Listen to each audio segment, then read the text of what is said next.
Well, our next guest speaker needs no introduction. Dr. Gaetano C, president of CIBJO, the World Jewelry Confederation, that took office 25 years ago and changed it completely.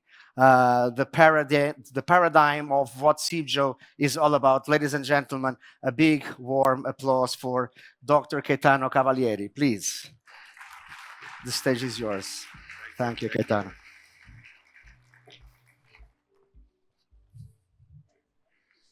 Thank you very much, Rui. Ladies and gentlemen, it is both a pleasure and a privilege to be with you here in Brazil, fascinating and exciting country. It was 10 years ago almost to the day that CIBJO held its 2015 annual Congress in the city of Salvador in the state of Bahia. Then we all experienced the type of energy and sense of excitement that we do today. I would like to acknowledge, as has been today, the great effort that IBGM did at the time and is doing in the tradition of the Brazilian hospitality. And I would like also to acknowledge Eccleton Santini, who is here, Karina Sena, that was our organizer in Salvador, Rosalie, of course, and Clarissa, and Carla Pineiro at the time. We truly enjoyed so very much. CIBJO relationship with ICA, and I want again to acknowledge my good friend Damian Cody, as well the CEO Doug Hacker. But I want also to take the opportunity to say something that is very close to my heart to one of my very best friends, Andrew Cody, who was president of ICA, that still is here, present in spirit. Just last November, Damien was with us, guest in Shanghai at 2024 Congress of CIBJO.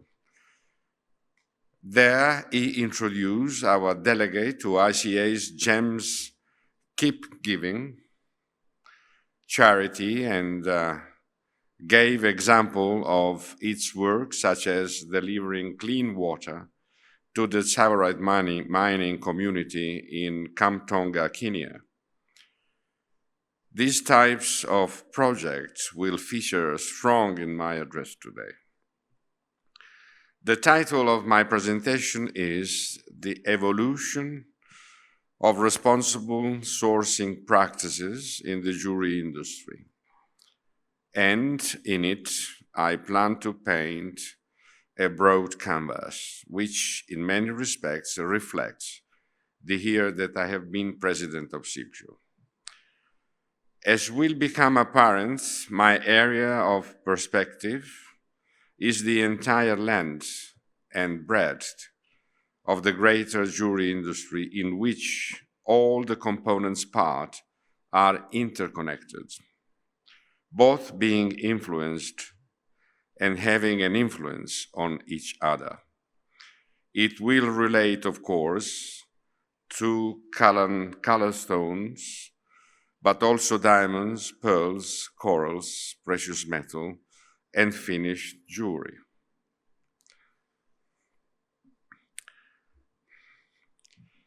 If you will permit me, I would like to begin my address today with a personal story. In 2001, shortly after being elected president of CIBJO for the first time, I participated in a conference in New York where I and my colleagues came under blistering attack from a number of human rights groups. As you may remember, the conflict diamond crisis was at its peak at the time, with rebels groups which were fighting against governments in countries like Sierra Leone and Angola, taking control of diamond fields. They were committing atrocities against local population and using the proceeds of the uncut stones they were selling to finance their military campaign. We essentially were being accused of complicity in these crimes.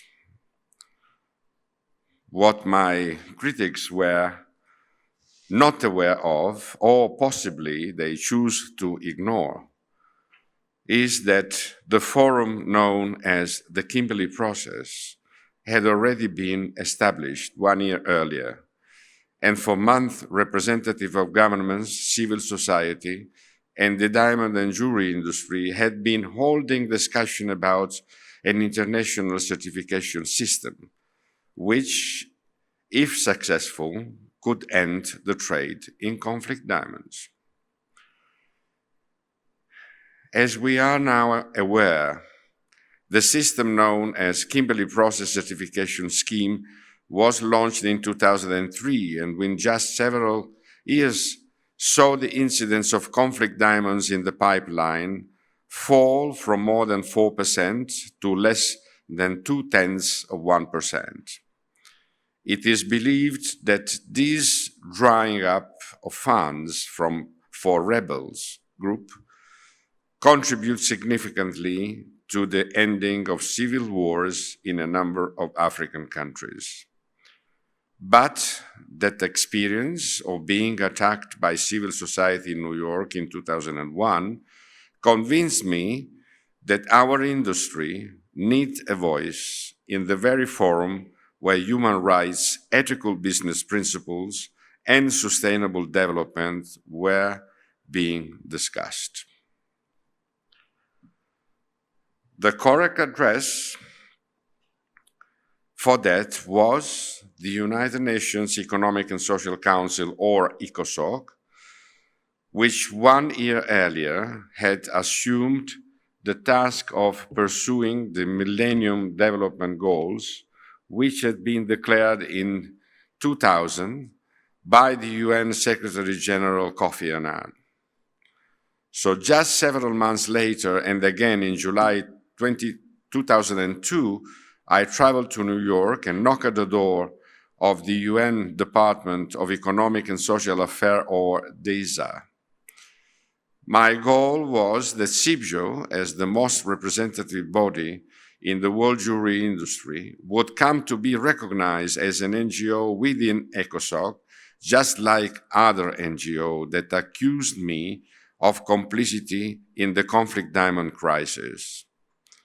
Both in 2001 and 2002, when I arrived at the United Nations, I was looked at in the same way as one may look at an alien who is just landed from Mars. What would the representative of luxury industry handling expensive and non-essential products sold to the top few % of humanity be doing in a forum concerned predominantly with social justice and sustainable development in the developing world? I was asked, and then soon shown the door. Then in 2003, a friend of mine, the ambassador Marcello Spatafora, was appointed as a permanent representative of Italy to the United Nations. And that July, he arranged for me a formal meeting at DESA, where I was received still with degree of suspicion, but at least this time they were ready to hear what I had to say. 3 years later, and here I'm cutting a very long story short, CIBJO received special consultative status in ECOSOC, becoming the first and only jewelry industry organization to achieve that position. And over the 19 years, that have followed, we have come to be recognized as one of the agency most active and effective NGOs running joint projects with various United Nations bodies and among a handful of associations invited on a regular basis to address the ECOSOC eye-level segment both in New York and Geneva. Let me add at this point that due to the very, very close relation between CIBJO and ICA, that as you may remember, was born because different opinion within CIBJO at the time, but our relation is very close. In my role of leader of the jewelry industry pipeline, ICA, the Colorstone Gemstones, the entire pipeline of the industry within the Colorstone Gemstones is represented into the United Nations, and I am honored to represent ICA and the Colorstone friends into that forum. But the act of associating ourselves with ECOSOC, the Millennium Development Goals, and since 2015, the Sustainable Development Goals, meant a great deal more than just responding to criticism from human rights groups. When in 2006, CIBJO accepted special consultative status in ECOSOC, we essentially committed the international jewelry industry, from the mine to retail jeweler, to work towards the fulfillment of the United Nations Development Agenda. Until then, systems like Kimberley Process had been seen as defensive, designed to ensure that we do not impact negatively on humanity or the environment. What we declared in 2006 was that corporate social responsibility needed to do more than that. We had to be able to leverage our businesses so as to bring about positive change, economic, social, and environmental, for all stakeholders and not only those at the top of the pyramid. For the jewelry sector, the commitment to playing a proactive and positive societal role all the way through the chain of distribution represent a massive undertaking. With the exception of a handful of companies, mainly Diamond Mining Corporation and several large jewelry retail chains, the overwhelming majority of the business are small or medium-sized enterprises. Even Italy, which is one of the most important jewelry centers in the world, does not have a single jewelry company that would objectively qualify as large.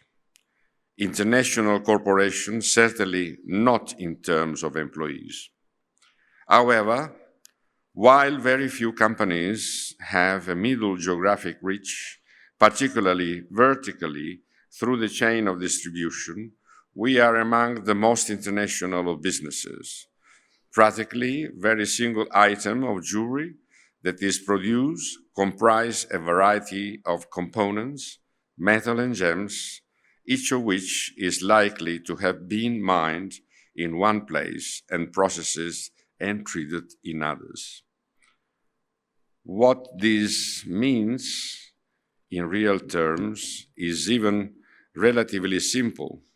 Jewelry item in a store represent the work and the integrity of hundreds and sometimes thousands of people living in multiple countries. And while it is true that in our primary markets in the developing world where we sell our jewelry, they are non-essential items. Our industry is most definitely essential in many places where jewelers' components are mined and processed. Indeed, a good number of those countries are very significantly reliant on the revenues generated by precious metal, diamond, colored gemstones, pearls, and precious corals. Let me provide a concrete example, and it's possibly the most illustrative instance of a jewelry industry component transforming the life of a nation. In 1966, the year that Republic of Botswana obtained full independence from Britain, the Southern African country, which has land much larger than that of Spain, had only 12 kilometers of paved roads. In the entire nation, there were an estimated 40 universities, graduates, and about 100 high school graduates.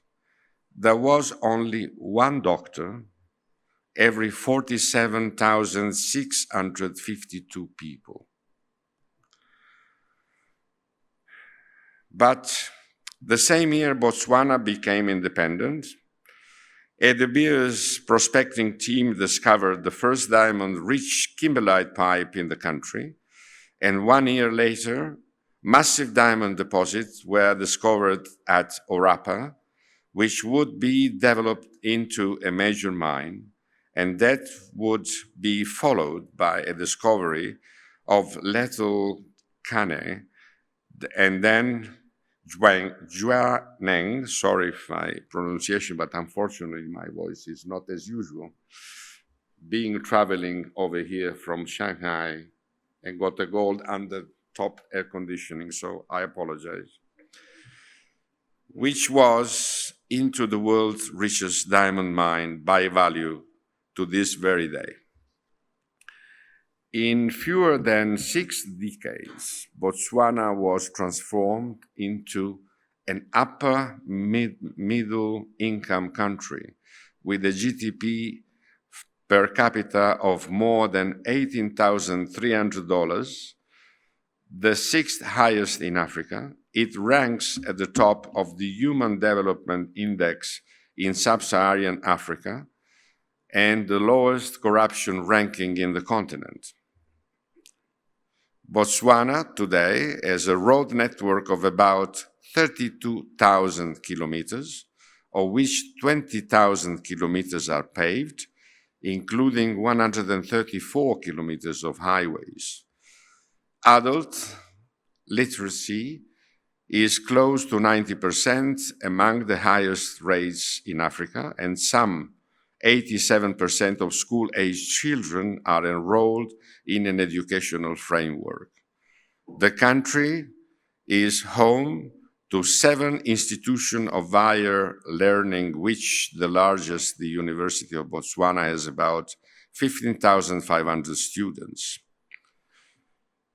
Let me stop 1 second, because I can see some surprise in the expression of some of you, wondering what all these things has to do with color stones, what all these things is doing with gemstones, what these things are doing with our industry. Well, ladies and gentlemen, I would like to remind myself and all of us that in 2007, the gentleman was there, a number of you were there, in Cape Town during a CIBJO Congress in there, where the top political representative, not only from South Africa, but also from all around the South African area, let's say the sub-Saharan area countries were there. Mr. Nicky Oppenheimer himself was there. The Deputy President of South African Republic and a number of ministers. We declared that the jewelry industry, including the color stone, is a peace asset. That declaration was presented to the United Nations Economic and Social Council. The Secretary General took that declaration to the General Assembly and was done a resolution from the General Assembly recognizing that all of us collectively are a peace asset. Why? Because we are giving to the people possibility to live, to have a better life condition, to work, to eat, to have medical assistance, to have school, to let their children grow and flourish. This is what we represent. We have heard about sustainability and other things, but sustainability is a wonderful word. But then you have to do things. And how you do? Letting the people grow and flourish in their own countries. No need, as we can see all over the world, people suffering and be killed for whatever reason. I don't go into political issue because it's not belonging to me. But certainly we are in a world that is not difficult to say that this world in this moment is upside down, and why the jewelry industry, the colorstone industry, all together, we may participate to the benefit of humanity with what we do, continue doing what we do, in the way we do, each one of us in their segments of interest. Let me go forward. I apologize with the translator that are doing a great job, by the way.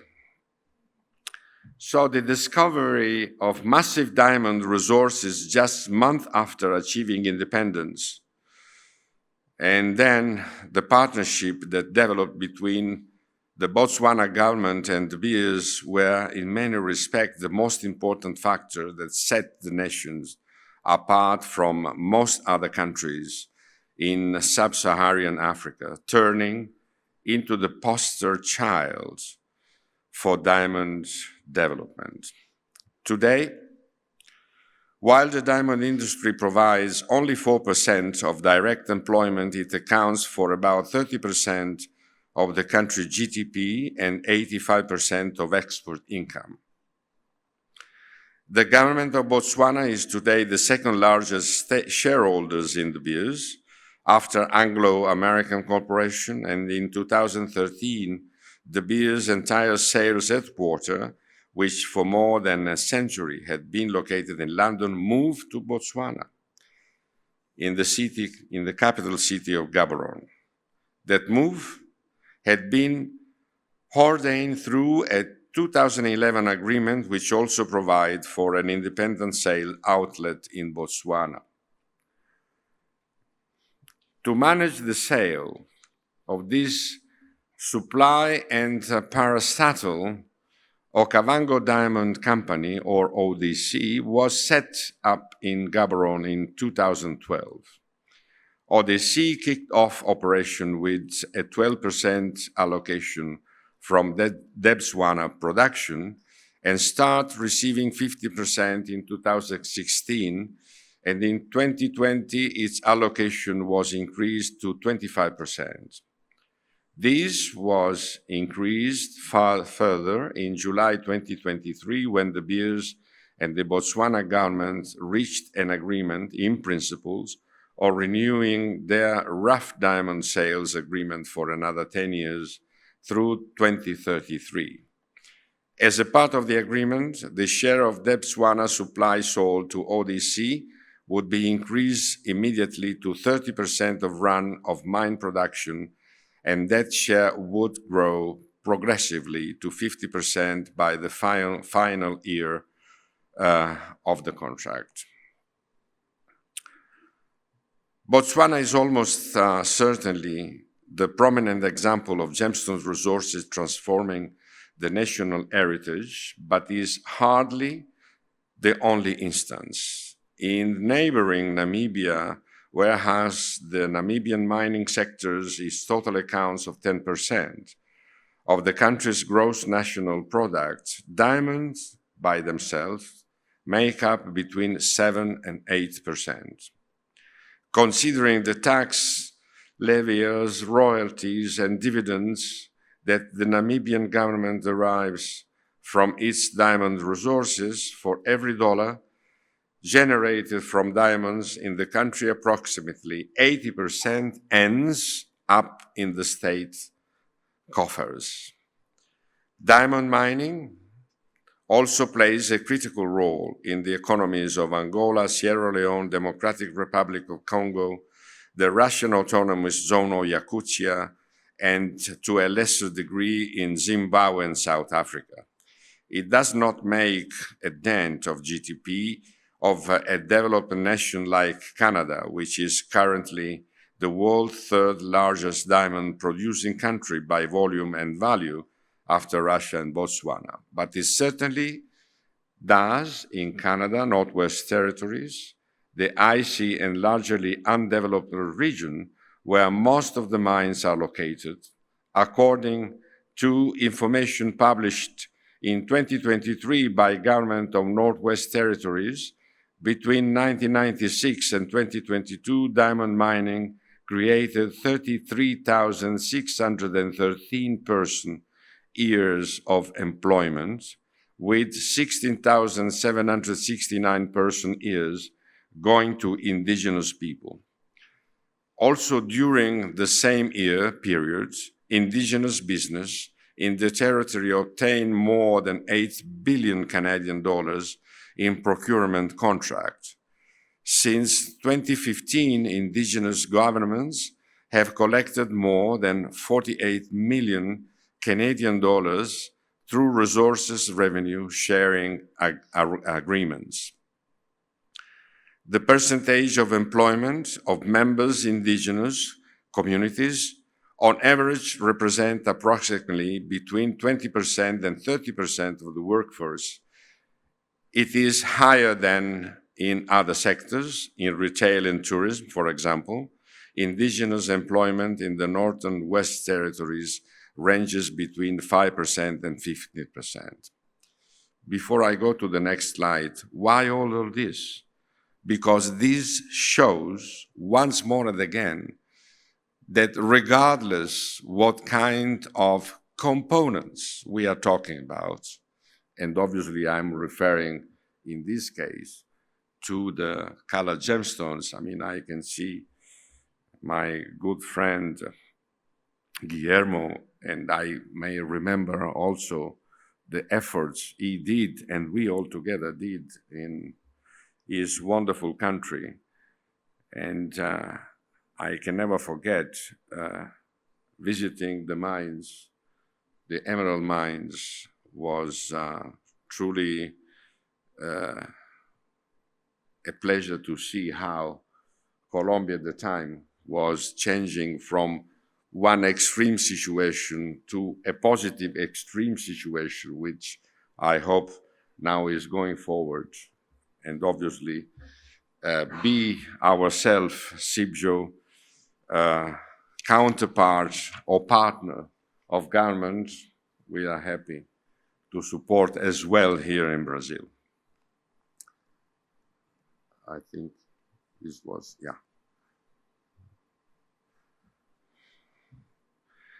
Given the fragmented nature of each sector of the industry and the fact that upwards of 80% of mining is artisanal, the exact contribution of colored gemstones mining to national economies is more difficult to quantify.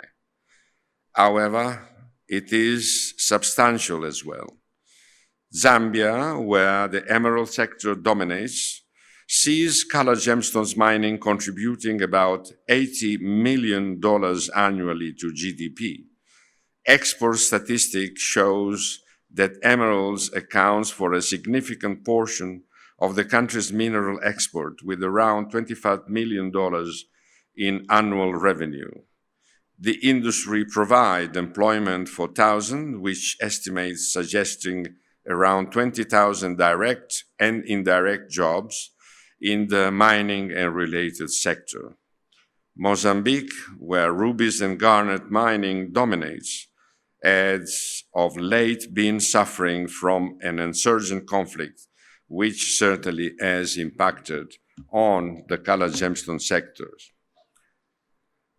But its gems mining industry is a crucial part of the economy, contributing roughly $150 million to GDP. Export of rubies have exceeded $50 million annually. The sectors provide employment opportunities for many local, with tens of thousands of jobs linked to mining and processing. Gemfield, which is one of your sponsors, the world's largest gemstone miner, plays a crucial role in both Zambia and Mozambique economies. In Zambia, for instance, it has been instrumental in creating thousands of jobs, not just in mining, but also in ancillary services like transportation and retail. This job creation has a ripple effect, boosting local economies and providing livelihood for many families. In Mozambique, Gemfield has focused on community development, including education and healthcare. The company invests in local infrastructures. For example, it has supported schools and health clinics, ensuring the local residents have access to essential services. These investments helps to foster a more educated and healthier workforce, which is vital for long-term economic growth. There are also notable examples of colored gemstones mining contribution to several Latin America economies. Colombia, the sector is estimated to contribute around 9 million to GDP, with emeralds export bringing up to 40 million yearly. The industry support around 30,000 jobs, contributing to both local economies and livelihood of many families. Here in Brazil, which produce a variety of gems, the colored gemstones industry contribute approximately 200 million of the nation's GDP. The industry also employs thousands, with estimates of around 50,000 people working in mining gemstones-related business. Let me pay tribute to some other mining companies and friends that are here in the room, and I'm referring to Fura Gems, my Italian fellow seated over there, and with Gianluca Maina, and obviously my good friend Marcelo and Belmont Emeralds Group mine, here present. Marcelo, thank you very much for offering us to be here today with all our Brazilian friends. But can we consider the mining diamond-colored gemstones and precious metal like gold, silver, and platinum as sustainable? After all, once they are removed from the heart, they do not return. For minerals, we have defined sustainability as the generation of sustainable grassroots economic and social opportunities in the countries and region which they are located. And here we refer to opportunities both in the mineral extraction and the jewelry industries, and also other economic sectors which are secondary beneficiaries of the investments made in the revenues generated by precious gems and minerals. According to the CIBJO Blue List, which you can see here in this slide, which is a lexicon produced within CIBJO of agreed to words and terms related to responsible jewelry supply chain, and which currently is the process of a public consultation. Sustainable in our industry refer to generally accepted elements of social, economic, and environmental behavior, all underpinned by strong governance mechanisms. To be regarded as sustainable, a business must demonstrably meet international baseline standards and delivering enduring socioeconomic benefit and environment protection that meets the needs of future generation. Let me stop 1 second, future generation.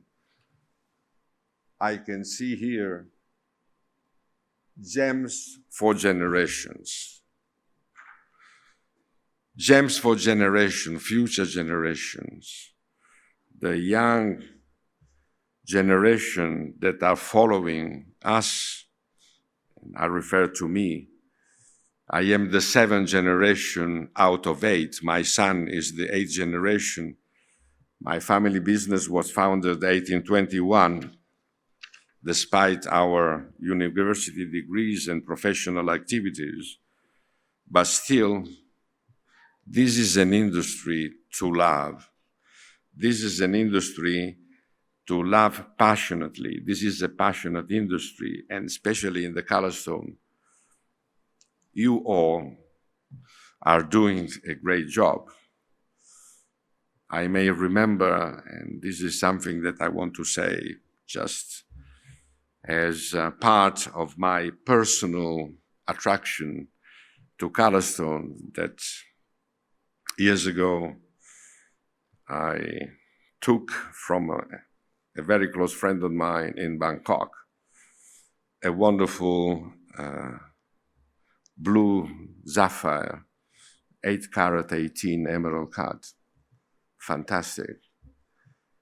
That I gave as a present to my wife, but I made the mistake to say, give me the stone, let me show. I said, why do you need? We have so many things. I was so upset, I gave back. But 2 years later, I took the stone, which supposedly was already sold.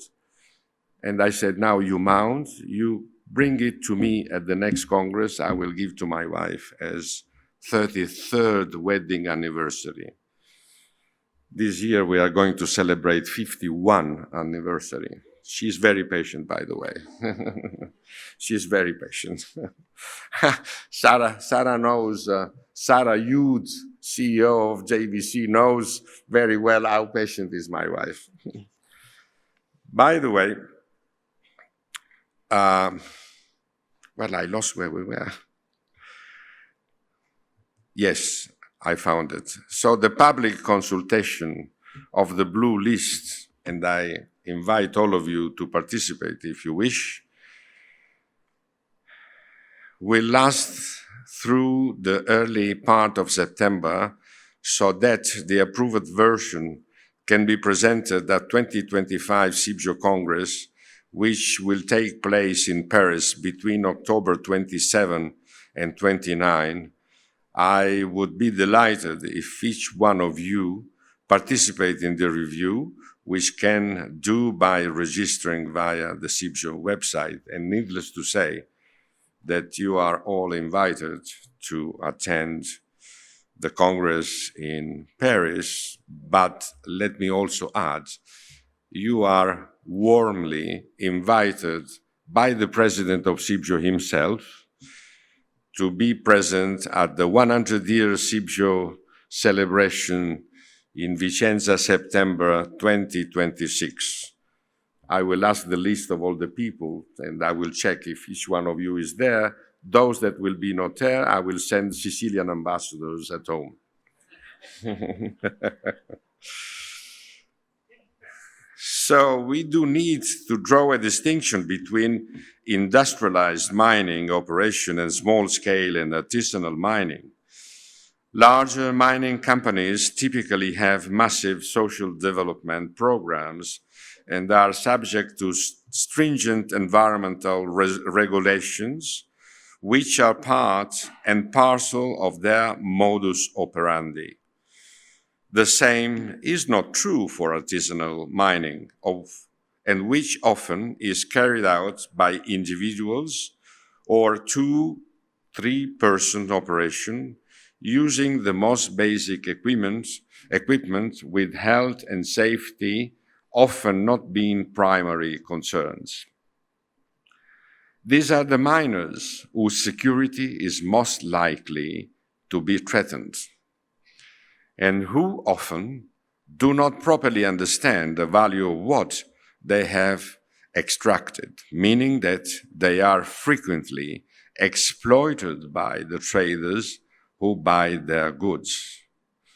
So, ladies and gentlemen, we have a big responsibility towards the artisanal miners and those that are doing that kind of job, which is incredible in every single sense, but we have to exercise our responsibility and be responsible, let me say, more responsible than what we supposed to be in order to take care of their labor conditions. According to the World Bank, artisanal and small-scale mining occurs in approximately 80 countries worldwide, and there are about 100 million artisanal miners globally in all mining sectors and not only precious minerals, with up to 1 billion dependents. Artisanal and small-scale production account for 20% of gold mining and up to 20% of diamond mining in terms of volume, although less than 5% in terms of value. In the colored gemstones industry, more than 80% of rough production is from small-scale or artisanal mining sources. There is taking place an essential shift in thinking where artisanal and small-scale mining is changing from being considered a challenge to being more of an opportunity. Defensive measures in which the industry has played a key role, like the Kimberley process or the Code of Responsible Mining initiative, have helped reduce the level of violence in regions where artisanal mining is taking place, although there is a good deal that still needs to be done, particularly in terms of systematic violence. But in addition to that, the industry is getting involved at the grassroots level to help equip and educate the artisanal mining communities, providing them legal access for their merchandise into the marketplace and supplying them with knowledge to ensure that they are being paid fairly for what they produce. Groups in the Great Lakes region of Africa are hard at work helping formalize artisanal gold mining activity and industry-led projects in the colored gemstone sectors. They are running in countries like Brazil, Colombia, Madagascar, and Sri Lanka. One notable program is a project called Gem Fair,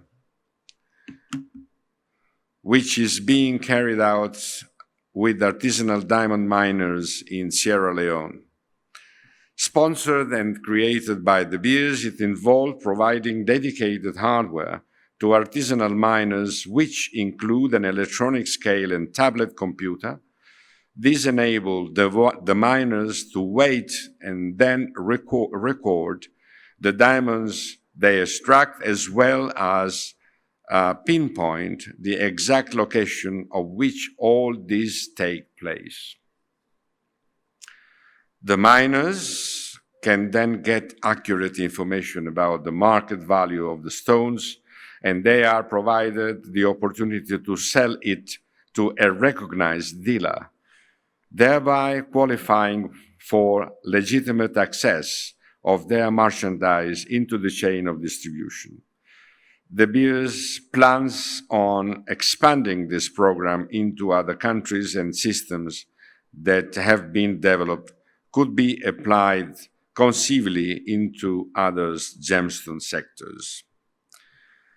There are also parts of the jewelry business where not only economic activity is sustainable, but so is the product, environmentally, as well as socially and economically.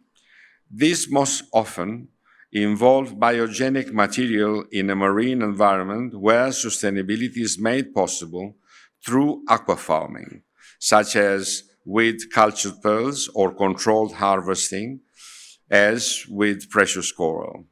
Unlike a mine, which has a finite lifespan, a pearl farm can continue producing indefinitely on condition that it is responsibly operated.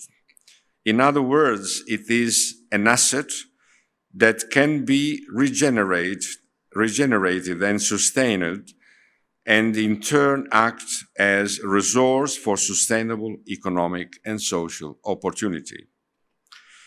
Environment sustainability and economic sustainability are closely linked. In regions where the pearl farming communities share only a minimal proportion of the revenues generated, they are not incentivized to invest in maintaining a decent marine environment. Instead, in order to subsist, they are pushed to maximize production by reducing the generation period of the oyster. The result is lower quality pearls, deteriorating environmental condition and the business that is not downward spiral, increasingly unable to contribute to the needs of the farmers and communities in which they live. Why is this so? A healthy oyster has the ability to consecutively produce 3 high-quality cultured pearls over its productive lifespan, on condition that it is provided a clean marine environment in which to live and proper time between grafting and harvesting for the pearls to form. If the pearl farm does not cut corners, in other words, it does not compromise or maintaining a pristine marine environment, and it harvests the pearl at the right time, then the chances of producing a quality product are optimized. A well-run pearl farm is an ecological asset serving as rich food source for fish species and offsetting carbon dioxide in the atmosphere.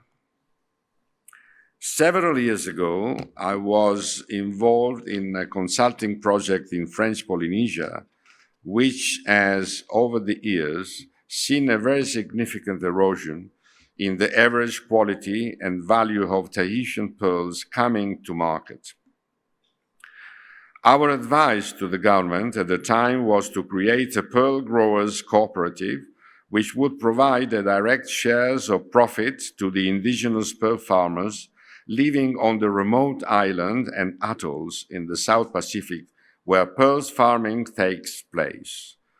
We insisted that these indigenous farmers receive a greater share in the trade farther down the chain of distribution, which traditionally has been controlled by mainly European middlemen. By turning the farmers into partners, we believe they would become more inclined to follow the strict environmental guidelines that would provide a better product. But it was a project that, at least in the short term, did not end well. We ran into tremendous opposition from pearl wholesalers, who also helped finance an election campaign that saw the government we were talking to being pushed out of office. But the model that we proposed had since been adopted elsewhere in South Pacific, and it is already contributing to the creation of more sustainable pearl business. Precious coral is another biogenic product. It is not farmed, at least not at present, but rather is harvested from deep below the ocean surface. Sustainability is maintained mainly by ensuring that production level remain below the ability of the corals that grow and regenerate on their own. I should point out that precious coral differs from the common corals that many of you are familiar with. The latter are found in shallow waters in areas like Australia Great Barrier Reef, and they currently are being devastated by bleaching brought on by climate change. In contrast, because of the depth at which the precious varieties grow, they are not affected by warming and acidification of oceans, waters, and consequently are not considered threatened by CITES, the International Conservation Authority. But even though their own products is not under existential risk, precious coral professionals tend to be passionate about all corals and feel committed to use their influence to defend the common corals reef as well. CIBJO's Coral Commission has been helping coordinate research being conducted at scientific institutes around the world, which already are eliciting promising results that could lead the regrowth and repopulation of common corals affected by global warming. Sustainability in luxury products like jewelry will not be achieved through a single undertaking, but rather through a multiple of acts by people and companies working together or individually.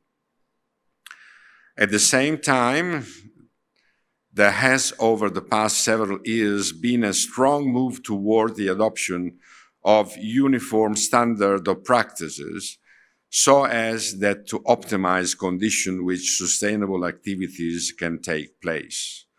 These include the creation of strict code of practice against which companies can be audited and certified.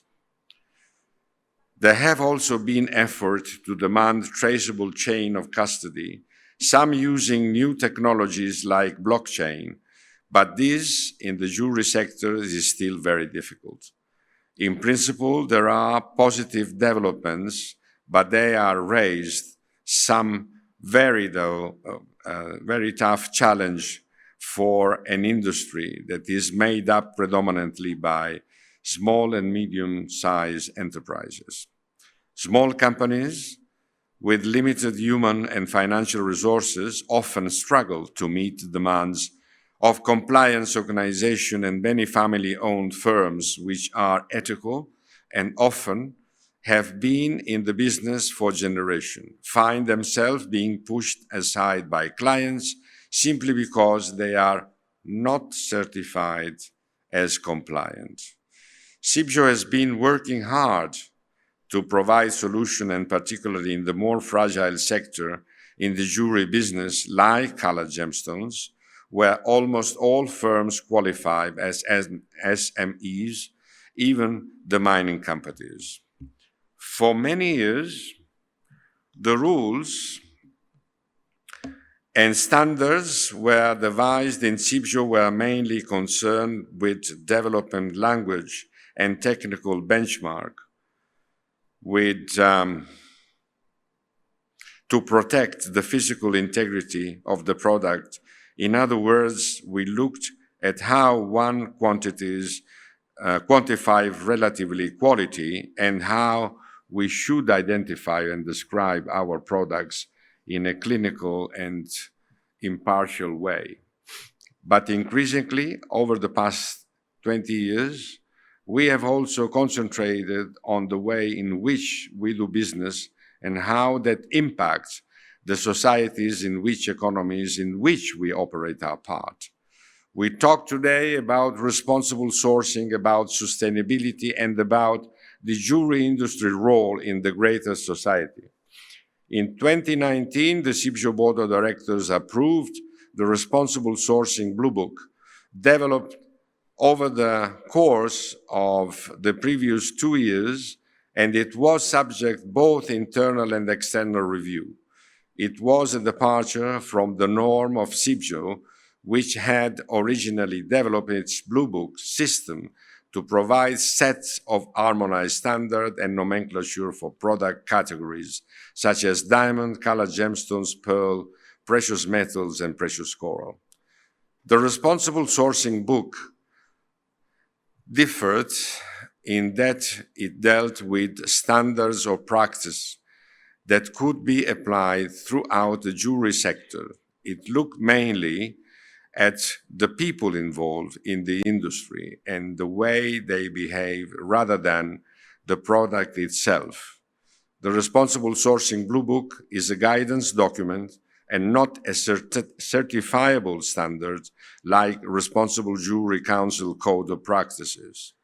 But its introduction represents a watershed moment for the jewelry industry because of the first time universal benchmarked standard of practice were supplied to guide companies in ensuring the integrity of their practices and supply chain. The Responsible Sourcing Blue Book was largely modeled on the OECD due diligence guidance for responsible supply chain of minerals from conflict-affected and high-risk areas. That document, which dates back 11 years, already has been revised in several editions, was rooted in the after effect, the global recession of 2008, which ironically was instigated by the bursting of a housing bubble in the United States, the world's most developed economy. To prevent a recurrence of financial disaster legislation was formulated in various countries that prevent financial institutions from unilaterally taking the types of risk that led to the crisis. The most prominent of the laws passed during this period was the Dodd-Frank Act, which was approved by the US Congress in June 2010. But Dodd-Frank Act had an addition which was tacked on it with almost no discussion. Almost at the last moment, known Section 1508, it enacted a supply chain reporting requirement on publicly traded companies that bought gold as well as 3 other minerals used mainly in electronics, tin, tungsten, and tantalum from the DRC and its neighbor countries in the Great Lake region of Africa. As a result of many from industry simply selected to stop buying gold from suppliers in the Great Lake region. They did this to avoid regulatory requirement in the law, but then social and economic impact communities in the Great Lakes region, but were dependent on gold mining and their daily bread was overwhelming. I can understand we are running over time, so with all the due respect for the translator and all of you, I think that I'm going to the conclusion, and I don't finish my written speech, but I want to express one. I got this, the OECD state frameworks, our ESG's wheel that I invite you to check in our website, and again, on the kind of lifestyle that we are going to do to help the population less fortunate than us.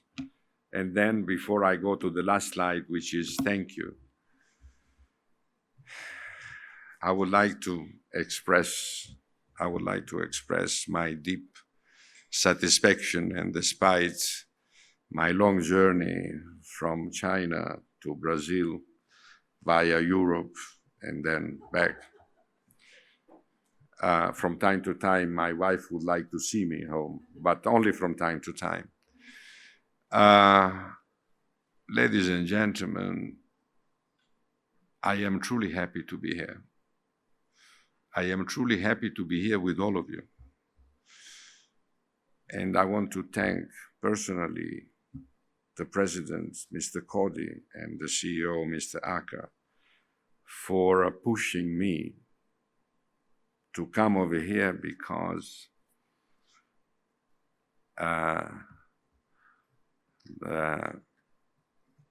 somebody was reminding me that I said, and I have said several times, that this industry is a big family.